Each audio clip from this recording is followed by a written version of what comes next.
Quand les banques vont mal, qu'elles risquent la faillite, les États interviennent à coups de centaines de milliards. Mais n'oublions pas que l'argent de l'État, c'est celui des contribuables, c'est-à-dire le nôtre. Bien sûr, il faut sauver les banques, car protéger les dépôts à vue et l'épargne des citoyens est une nécessité absolue, sinon la crise deviendrait un véritable cataclysme. À l'avenir, pour limiter les risques de récidive, on doit pourtant se poser la question: comment en est-on arrivé là? Aux États-Unis, on évoquait non sans humour le principe bancaire du 3-6-3. Emprunter à 3%, prêter à 6% et partir jouer au golf à 3 heures. Le risque était d'autant plus limité que la loi Glass-Steagall de 1933, votée dans le cadre du New Deal, interdisait aux banques d'investir en bourse. Vous avez bien entendu, interdisait aux banques d'investir en bourse. Mais depuis les années 80 et l'adhésion des grands États aux thèses ultralibérales, tout est devenu permis jusqu'à l'absurde. Dès lors, la déréglementation s'impose, la loi Glass-Steagall est allègrement abolie, le profit à tout prix devient la règle. Les banques empruntent pour spéculer, elles n'ont même plus besoin des dépôts de leurs clients.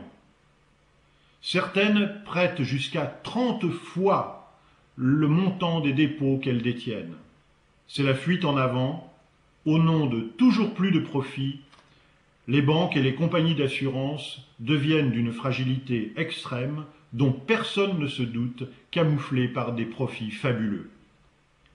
Mais la crise est venue ruiner le système. Qui avait partagé les profits? Les actionnaires. Qui doit payer les pertes? Les États, c'est-à-dire les contribuables, c'est-à-dire vous et moi. Mais ne nous y trompons pas, dans quelques années l'économie repartira, la crise sera un vieux souvenir, et si rien n'est fait, tout redeviendra comme avant. Les salaires des dirigeants et la lutte, déjà d'ailleurs quelque peu compromise contre les paradis fiscaux qui gangrènent l'économie mondiale, ne sont en fait que des rideaux de fumée qui cachent la vraie question: qui doit contrôler le fonctionnement de l'économie? La réponse est logique: les gens concernés, tous les gens concernés. Donc non seulement ceux qui fournissent le capital, mais aussi les salariés qui fournissent le travail, les clients qui achètent et font vivre l'entreprise, et pourquoi pas l'État qui doit veiller à l'intérêt général et au bien commun. Dès lors, plusieurs pistes sont ouvertes. Pourquoi ne pas réfléchir à une réforme de la bourse qui décourage la spéculation et lui rende sa vraie fonction, qui est simplement de mettre en relation des épargnants qui disposent d'un peu de moyens et des entreprises qui ont besoin de capitaux pour se développer? Pourquoi ne pas développer davantage les coopératives et les mutuelles, qui passent parfois pour des modèles de société désuets, alors que ce sont peut-être les formes sociales qui garantissent le meilleur équilibre entre capital, travail et client? Pourquoi cette conception exagérément revendicative du syndicalisme, alors que des instances représentatives des salariés pourraient participer de manière beaucoup plus active aux décisions stratégiques et de gestion dans le cadre d'une participation considérée au vrai sens du terme?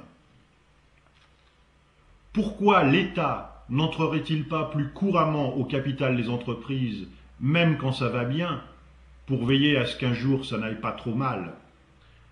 Ne retrouve-t-on pas là quelques idées-forces de la démocratie sociale, défendues par le général de Gaulle à la Libération et portées par le Conseil national de la Résistance, puis la démocratie chrétienne européenne?